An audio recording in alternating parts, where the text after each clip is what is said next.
Hi friends, welcome to Lalitha channel. Prawns curry అండి, అదే tiger France అండి. Taste అయితే చాలా బాగుంది. మేమైతే కేజీ ఫ్రాన్స్ అయితే తీసుకున్నాము. కేజీ ఫ్రాన్స్ తీసుకొని పై పొట్టంతా తీసి బాగా క్లీన్ చేసుకున్నాం. కేజీ తీసుకుంటే హాఫ్ కేజీ అయితే అయిపోయాయి. బాగా క్లీన్ చేసుకున్న తర్వాత స్టవ్ ఆన్ చేసుకొని కళాయిలో ఆయిల్ వేసి ఒక గరిటె వరకు ఆయిల్ వేసుకున్నామండి. ఆయిల్ మరిగిపోయిన తర్వాత 2 పచ్చిమిరపకాయలు చెదగొట్టి వేసుకున్నాను. అవి వేపించుకున్న తర్వాత ఈ ఫ్రాన్స్ అయితే వేసుకొని ఫ్రాన్స్లో వాటర్ ఇంకిపోయినంత వరకును ఫ్రై చేసుకున్నానండి. అప్పుడేమో ఒక స్పూన్ కారం, హాఫ్ టీ స్పూన్ సాల్ట్ అయితే వేసుకొని బాగా కలుపుకున్నాం. ఈ పేస్ట్ ఏంటంటే అల్లం, వెల్లుల్లి, గరం మసాలా, ఉల్లిపాయ, టమాటా అవన్నీ పేస్ట్ అయితే చేసుకున్నానండి. ముందుగాను పేస్ట్ చేసుకొని 2 స్పూన్ల వరకు పేస్ట్ అయితే వేసుకున్నాను.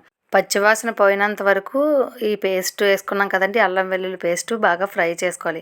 పచ్చివాసన పోయినంత వరకు ఒక 2 నిమిషాలు అయితే బాగా ఫ్రై చేసుకున్న తర్వాత నేను 1/2 కేజీ ఫ్రాన్స్కి అయితే ఒక గ్లాసు, పెద్ద గ్లాస్ అయితే ఒక గ్లాసు వాటర్ అయితే వేసుకున్నాను.